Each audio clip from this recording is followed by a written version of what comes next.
The 3rd of December 1971. Pakistan launched an unprovoked attack on Indian airfields. Our country faced challenges from both West Pakistan and East Pakistan and was left with no choice but to respond with decisive force. Pakistan launched a full-scale war against us. The Pakistan Air Force suddenly struck at our airfields in Amritsar, Pathankot, Srinagar, Avantipur, Uttarlai, Jodhpur, Ambala and Agra.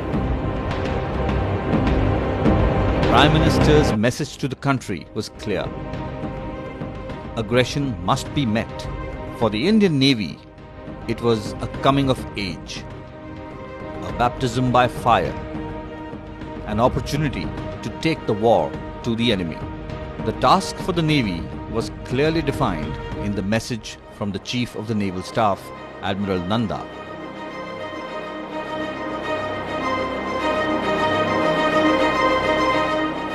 The commander on the western seaboard, Vice Admiral S.N. Kohli, was directed to send a bold and spirited naval force into harm's way to destroy enemy units and harbour installations. The units chosen for this task were the newly commissioned Osa-class missile boats of the 25th Missile Vessel Squadron.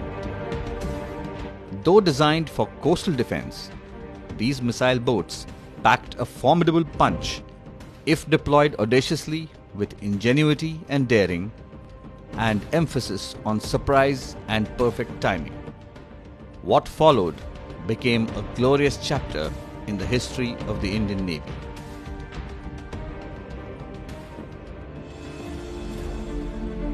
Due to their limited endurance, the missile boats were towed up to a certain point just south of Karachi harbour, from where they could proceed at full speed to carry out an attack and disperse thereafter.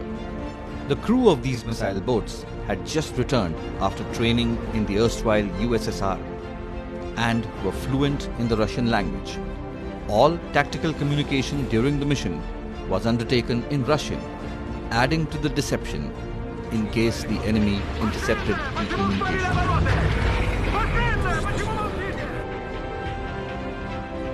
The ships headed north in an arrowhead formation, hugging the Saurashtra coast before breaking out. Their objective? To set Karachi harbour ablaze. Just about 40 miles from Karachi, INS Nirghat reported a radar contact at a distance of 25 miles. The contact was evaluated to be a warship and Nirghat was ordered to engage. She altered course towards the target and launched a missile. The Pakistani destroyer Khyber was hit with the Indian Navy's first shot of the war. Nirghat had drawn first blood. Nipat and Veer continued steering north. Veer launched a missile at the minesweeper Muhafiz and disintegrated the target. Just before midnight, Nipat launched a missile towards the harbour entrance and scored a direct hit, setting the Kiamari fuel tanks and other harbour facilities ablaze. A fire that took 4 days to extinguish.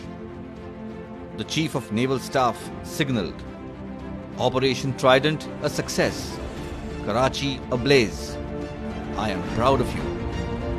This was swiftly followed up by Operation Python as the second wave of attacks. The total annihilation of ships and harbour facilities completely unnerved the Pakistani Navy. In a panic, they recalled all their major surface combatants to harbour. The success of these attacks had a dramatic effect on the war. The Indian Navy had accomplished the assigned task in style, and within the next few days of the war, a naval blockade was also imposed.